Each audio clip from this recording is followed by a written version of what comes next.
All right, you guys, we are here in Walgreens checking out the skincare. Ooh, looks like Walgreens has a dupe for the Neutrogena Acne Body Wash in the pink grapefruit scent. Can help with body acne. Also, if you have that condition, tinea versicolor, salicylic acid also can help with that because it just removes some, helps with oiliness. Lather it to the affected areas, leave it on the skin for a few minutes, and then rinse it off. This is an old school classic product from Neutrogena as well. Their salicylic acid moisturizer. I happen to think that the newer salicylic acid moisturizers from Cetaphil and Peach Slices are superior. Unlike this, those have some additional ingredients that are beneficial. Like the Peach Slices one has centella in it, which is good for healing, and then the Cetaphil one has kojic acid, which is great for hyperpigmentation, dark spots. So that would one up the Neutrogena one. The new Stubborn Acne line I reviewed for you guys recently, it is great. They're just marketing their retinol here in this newer product to people with acne. It goes on at nighttime, and then the benzoyl peroxide is a micronized form, so it's less irritating. Leave-on benzoyl peroxide will bleach your fabric, so that's why I kind of prefer to use benzoyl peroxide washes. Not only are they less irritating, but you rinse them off the skin, they're not going to stain your fabrics. This one's pretty good. It's pretty dry. It's drying, but it's 10% benzoyl peroxide. That's a higher percentage strength than the Neutrogena one, so that tends to be more irritating.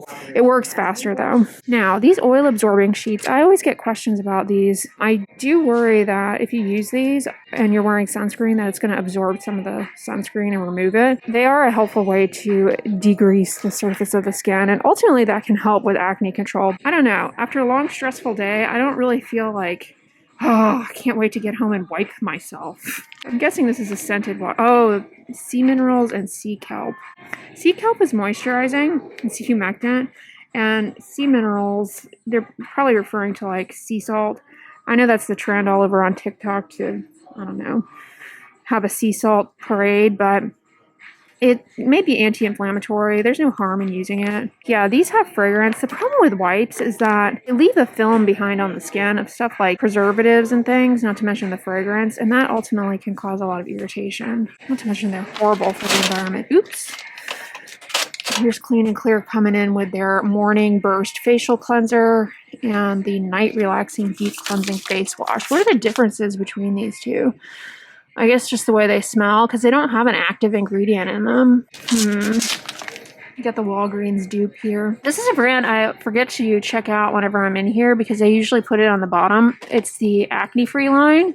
They have this is basically Differin Gel, adapalene. There's no difference between this and Differin Gel and La Roche-Posay's version. This is a retinoid. And so this is another option, $11.99. What's their oil-free acne cleanser? This is a 2% BP acne wash with glycolic acid that can help with increasing penetration. Ooh, it's got ceramides in it too. This looks good, you guys. I'm not seeing any fragrance. And then they have a leave-on benzoyl peroxide here. 10%. That's more likely to be drying than the Neutrogena one, but because it's a higher percentage. What's this witch hazel toner? I would skip that. But this looks like a benzoyl peroxide 3.7% oil-free acne lotion. Does that have fragrance in it? It does not. And it has ceramides, which are good for the moisture barrier. That looks like a good product. Then you get the cleanser, which has 2.5%. Not bad. Those are good-looking products. Ooh, what is this? Tinted Acne Treatment Cream. Now this, is interesting. It is a benzoyl peroxide leave-on gel. So this you could use as a spot treatment. Sorry, we're floating out of focus. You could use this as a spot treatment, but the tint hides some of the redness. That's interesting. Now they chose a 10% strength. Not bad, just more on the drying side. This would probably be an easier product to tolerate if they use like 2.5%. Expect some dryness, and if that gets on your clothing, even if it's tinted, it's going to bleach it, so be careful there. I heard Panoxyl came out with a sunscreen. One of you guys told me that. They did come out with some hydrocolloid patches. I've talked about the benefits of the hydrocolloid patches. They help. Basically, if you have the compulsion to pick, they kind of get in the way of that. And if you have a pustule, they'll help absorb some of that inflammatory exudate and enhance healing. Anyways, This is a great product for body acne, face acne, for the armpits, for controlling body odor, hidradenitis suppurativa. Now they have a 10% strength, which is going to be stronger, more likely to be drying. But honestly, I've used both of these, and I can really never appreciate much of a difference personally when I use them, as far as them being drying or not. Now, Walgreens has a dupe for it here, which is a lot less expensive. Have not tried it myself. And they have a bar, a benzoyl peroxide bar. I kind of like the idea of that. This product is underrated, in my opinion. It is a alpha hydroxy acid face cream. Really inexpensive. Well, I know that's probably expensive for a lot of people, so I don't... When I say really affordable, I know that's going to vary from person to person, but in the grand scheme of... In the landscape of skincare products, that is a reasonable price, we'll just say, of what they can charge for something like this. Highly recommend it. It's good for people who have mature skin and want to introduce alpha hydroxy acid into their skincare routine. It can help improve moisture content, help with exfoliating dry built-up skin cells, and it also can help improve skin texture. So that is a great product. This Ultra Soft Sponge... They're not letting me touch it, so I can't confirm how firm it is. Ew! Walgreens has a hydrogel eye mask. Love doing these myself. Hydrogel eye masks I love. And you also, a little hack, you can also use those on the smile lines. They just give a little bit of spot-focused hydration. They're mostly relaxing. This is one of those products that if you did go down the rabbit hole of buying a mini fridge, a skincare fridge, keep these in the fridge, because if you put them on under the eyes, under your eyes, the cool gel will help reduce puffiness. Just that cold action. What does this have in it? Oh darn, they put fragrance in it. That's not good. Otherwise this would be a perfect product, because the fragrance is even more likely to be problematic on the delicate skin of the eyelids. So wish they had not done that. But the good ingredients, sorry, I just dismissed it right away. Hydrolyzed collagen, that's a humectant, niacinamide, good for reducing redness. And yeah, castor seed oil. Now you can become allergic to that, but it is a very moisturizing ingredient. And panthenol is good for the moisture barrier. There's something else I saw. It's got some peptides that likewise can help with improving hydration. Too bad they put fragrance in it. Although, is it just me? $7.99 is kind of expensive. That's actually pretty expensive for 3 eye patches. Highly recommend, if you're into these like myself, highly recommend the Derma E ones. You get like a ton in this jar, in the jar that it comes in. Yeah, $8 for 3 hydrogels. Are they what does Walgreens think they are? La Mer here? What are these face masks? See, the Dead Sea Minerals. Yeah, ooh, bergamot. Yuck. That's not a good essential oil to be putting on your skin. It's basically fragrance, but it can be incredibly irritating. These are fun to do. Even if they have fragrance, they're pretty low risk because it's like a one and done kind of thing. But they're not really going to change your life, aside from the fact that they're relaxing. Now, Walgreens has, like I've said, I'm not a fan of the wipes, but I do know that they can be useful for people who wear makeup as far as like correcting mistakes and that kind of thing. But when it comes to actually cleansing the makeup off, I don't recommend relying solely on these. Anyways, these look promising if you're into the wipes, but $4.49. Is that really a deal? I feel like the Costco ones that are so well liked, I feel like the Costco ones would be a much better deal. But don't quote me on those. Don't quote me on that. I'm not a huge fan of wipes in general. Ew, I'm liking this gold color. Sorry. Walgreens has a oil-free eye makeup remover. That looks like a good one. Oh, it's got fragrance in it. What is with Walgreens putting fragrance in the eye care products? Do not put these in your ear. The ear, nose, and throat specialists out there will thank me for telling you that. What ends up happening is that when you put these in your ear, you just push the wax and stuff back further into the ear and contribute to hearing loss, ringing in the ears. Yeah, it's just not a good thing. So I get a question, what am I supposed to do? Just stop putting stuff in your ear. Nothing, anything smaller than your elbow should not go in your ear. I think an ear, nose, and throat specialist taught me that. Why am I paused here at the Squishimals telling you guys about my education on ear, nose, and throat? I don't know. I got distracted. Ooh, coloring. Okay, I got to walk away from that because I do enjoy coloring books. We talked about these in a recent video. They look promising, these new Dial body washes, and some people were soliciting feedback, like of people's personal experience with this. So share in the comments, but ingredient wise, this looks like a decent body wash. $5.49. Not out of the realm of what's reasonable. Now, if you're Ashton Kutcher, that will last you a lifetime. Check out my video on that. You do not need to use body wash to all surfaces, just the visibly soiled areas, the armpits, the groin. But if you enjoy body washes, this looks like a reasonable one. My personal favorite right now for helping me in removing sunscreen from the body is the Aveeno Restorative Body Wash. Loving that. I hear good things about these raw sugar ones, though. Comment below, and if you have used those, what you think? What you think? What you think about that? Ooh, orange ginger detox body scrub. Sounds like multiple things that I do not agree with. Detoxing is, yeah. I have a negative association with the word detox because in college, I worked as a nurse's aide.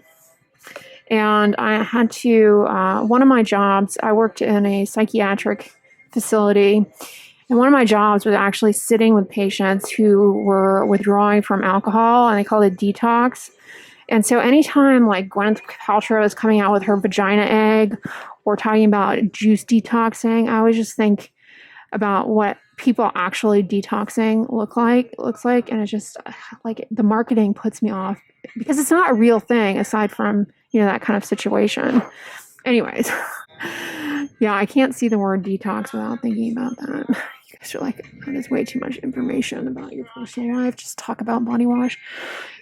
The watermelon fresh mint. All this stuff has fragrance and is not necessary, but I'm curious if you guys have used any of these things. I'm over here in the chemical depilatories. This is an option for removing facial and body hair. Just please, please, please be super careful to follow the directions precisely. I mean, you basically want to be really gentle with your skin before and after using this because it's the active ingredients, they dissolve the proteins that make up the skin and the hair. And so use it exactly as directed. Make sure you rinse it off completely off of the skin and you don't leave any behind. And then afterwards, you want to put a moisturizer on. One thing I see people do when they talk about using a depilatory is they'll like exfoliate the body either before or after. You don't want to do that because it's already started to digest some of the moisture barrier. So if you go scrubbing it away, it can cause a lot of irritation. That's why people get so much irritation from these. But they're not bad. They're a good option. Nair's wax. I mentioned this several times recently, but be really careful about using wax for hair removal or threading or plucking if you are on Accutane because it definitely can cause basically erosion, sores.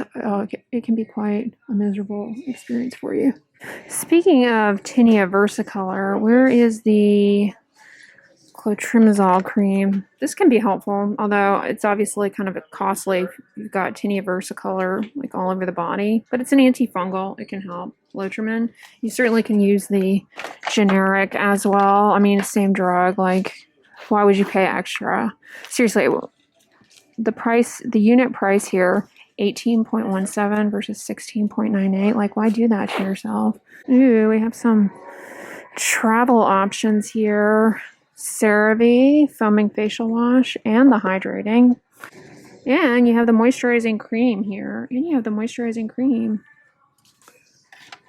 God native deodorant, coconut and vanilla.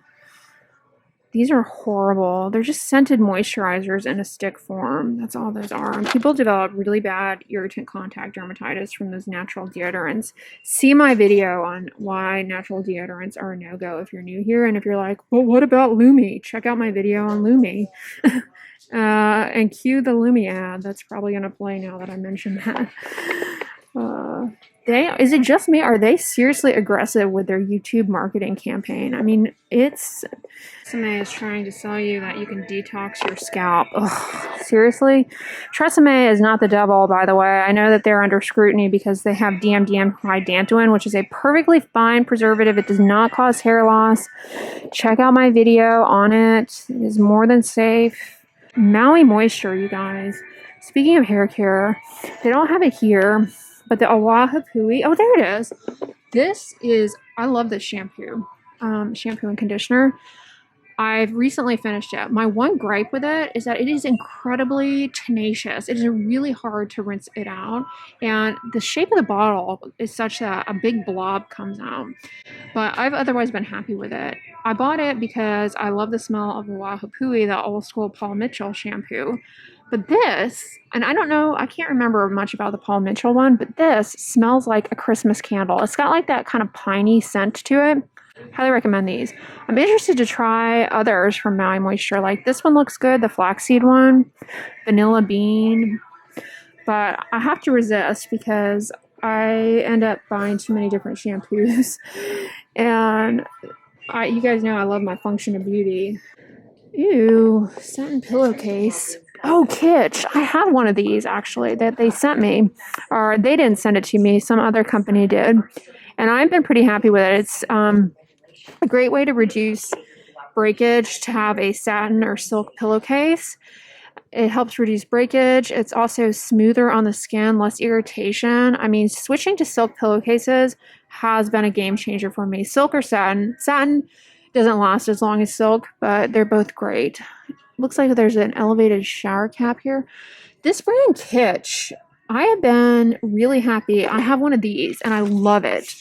By the way, I love it. I've been really happy, and I tried these towel scrunchies once too. They were pretty good. I think if you had curly hair, you would really appreciate these. They just didn't work for me because my hair is so long that when my hair is wet, to have it in a scrunchie like this, it's just not, it doesn't work for me. But if you have shorter hair, especially if you have curly hair, I think you would like these. They're pretty good.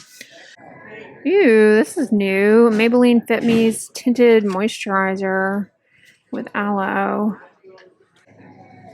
It's got talc in it, which is helpful for absorbing some excess oiliness. The iron oxides in this can help protect from the propigmenting wavelengths of visible light that also generate free radicals in the skin. Now, it's not going to protect you from the sun, from UV. It's not going to protect you from UV, but what I'm getting at is I always talk about how tinted sunscreens are a great option because they offer some additional protection against the propigmenting wavelengths of visible light, but you don't necessarily have to have a tinted sunscreen. You could put this on, allow it to absorb, dry down, and then put your sunscreen on over it. That would be another option. But sunscreen should always go on as the last step in your skincare routine. Whoa, is it just me or does Lily look like Brittany Murphy? I legit thought that was Brittany Murphy, and I'm like, whoa. Comment below, do you see the resemblance, or am I just over caffeinated? I got a new attitude. That's what's playing on the radio. Oh Lord.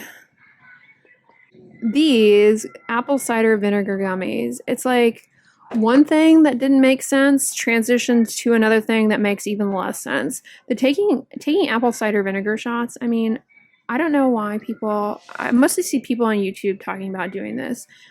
It's not proven to help with anything. It can affect the health of your teeth for sure. Consuming that much acid, it can erode the enamel. And if you don't, like, I don't get taking the shot. If you want to incorporate apple cider vinegar, because it does have good probiotics in it, then just, like make a salad dressing with it. Like, you don't have to go shotgunning it. I've never understood the logic of that. It's like, just make a salad dressing out of it, or or mix it into, I don't know, something. But then, so people don't like taking the shot, which never made sense in the first place. And instead of doing what I said, make a salad dressing out of it to just incorporate it into your diet, what do? They come up with a supplement, which is basically glorified candy. This company, I think, actually approached me a long, long time ago and asked if I would like to partner with them, and I promptly replied, "Thanks, but no thanks," because these are just candy, you guys. I mean, honestly, can you even get the probiotics in there from the apple cider vinegar? I mean, you're not really going to get any supposed health benefits from the apple cider, it would seem, in a gummy like this. Whoa, what is this? Diabetics. I'm not going to butcher that. Goikoikeche? I don't know. Long-lasting, fragrance-free. Hello. What I like is that it's fragrance-free. Oh, that's unfortunate. This has methyl chloroisothiazolinone and methyl isothiazolinone. Those are preservatives, which, unlike DMDM hydantoin, unlike parabens, actually are problematic because they're a frequent cause of contact dermatitis. This is not fragrance free. Who put that on here? I need to speak with them. This has menthol, which is fragrance, and it has peppermint oil as well, and eucalyptus. So if you're allergic to fragrance, you cannot use this. Those essential oils, the peppermint oil and plus the menthol, that actually can be helpful if you have a lot of itch, because that can help distract the itch signals. But instead of that, I suggest using a itch cream that has pramoxine in it, like the CeraVe one. You guys know I don't use micellar waters. I have a video explaining why. This one doesn't seem too bad though. Oh, it's got citrus fruit extract. That can be irritating. Some people like to use micellar water as part of their double cleanse. This seems like a reasonable one. All right, what is this? Night cream. Oh, this is a hydroquinone product. Looks like it has remained on the shelves despite the threat that hydroquinone was going to go off the shelves. I still see it everywhere. The way to use hydroquinone, though, you only want to use it to the areas of hyperpigmentation, because if it can impact the otherwise healthy melanocytes, and you can end up getting rebound hyperpigmentation. A good use of an over-the-counter hydroquinone cream is like at the first sign of a pimple. If your pimples heal with hyperpigmentation, start using it at that point as just a spot treatment. It'll reduce the chances that the pimple heals with a dark mark, provided you use sunscreen with it. What was a day cream? SPF 15. This is a chemical sunscreen, so it will not leave a cast. 15 is kind of low, just based on the way people apply sunscreen. They tend to be underhanded, so you wouldn't really get a good amount of protection on there. You'd end up with more like an SPF of 0.5. But there's a fly in here. What is this? I feel like I've checked these out before, and they all have fragrance in them. This is an eye cream. An eye and lip cream. Now, while you don't need a separate eye cream, it's kind of nice that they combine them into one product. I'll give them props for that. This does not appear to have fragrance, and it's got decent looking ingredients in it. A peptide that can help with hydration. Oh, it's got gold in it. I don't recommend gold in products. That can be a source of contact dermatitis, especially in people who have metal allergy, like nickel allergy. What is this their vitamin C serum? This has ascorbic acid in it. Unfortunately, ascorbic acid is not very stable. It oxidizes readily. It's difficult to get it into the skin. In order to stabilize it, you should add things like vitamin E and ferulic acid, which this does not have. Sodium hyaluronate, that's a humectant, and will help improve hydration in the skin and improve the look of wrinkles and fine lines. Plus, it has gluconolactone, a polyhydroxy acid that can help exfoliate gently and improve skin hydration. So I imagine people who use Papamiel nectar do appreciate some skin brightening, but I don't think it's related to the vitamin C. And as this oxidizes, it can be very irritating. 10% PHA, which is the gluconolactone. I have a night cream here. This has peptides in it and hydrolyzed wheat protein, shea butter, licorice root. So some good ingredients here. I'm not seeing the F word. Oh yeah, fragrance, parfum. Otherwise, that seems okay. This is a good product. It's a bar soap with salicylic acid. This is good for acne, seborrheic dermatitis on the face. You could use, although I imagine this is probably on the drying side to use on the face. Also good for those of you with that condition, tinea versicolor. If you do have tinea versicolor, check out my vid on tinea versicolor. Go into the details. This one doesn't have a charcoal. Charcoal can, kind of help reduce some oiliness. For a while there, brands were out of control, putting charcoal in everything. Toothpaste. Okay, what is this? A barbecue? I can't even. All right, it's been a while since I warned you guys about the Beauty Blender issue, but I'm going to remind you that Beauty Blenders do harbor a lot of germies. And so for those of you who are coping with acne, your Beauty Blender could be aggravating it because they do harbor a lot of bacteria. Even if you clean them, it's very difficult to actually properly sanitize them. I know for a while there was some sort of gizmo that allegedly did that, but make sure if you use them that you change them out frequently. Attempt to clean them. Just applying my Vanity Cream lip ointment here. My lips always get dry whenever I'm flapping my gums. Anyways, Walgreens did not disappoint, you guys. They were well stocked. Although, now that I'm saying that, is it just me or was there like no sunscreen in there? I didn't see any. I feel like we didn't talk about any sunscreens. Now that I'm thinking of it, I don't think I saw a single sunscreen in there. But it may be, sometimes they shift the sunscreen over to like the school supplies section, which I didn't go into, but thank you all for coming along with me. If you guys like Shop With Me videos, then I have them saved in a playlist. And on the next slide will be my last Shop With Me video. If you want to check that out, I go through a lot of products, talk about ingredients, how to use the products. But if you enjoyed this video, give it a thumbs up, share it with your friends, and as always, don't forget, sunscreen and subscribe. I'll talk to you guys tomorrow. Bye!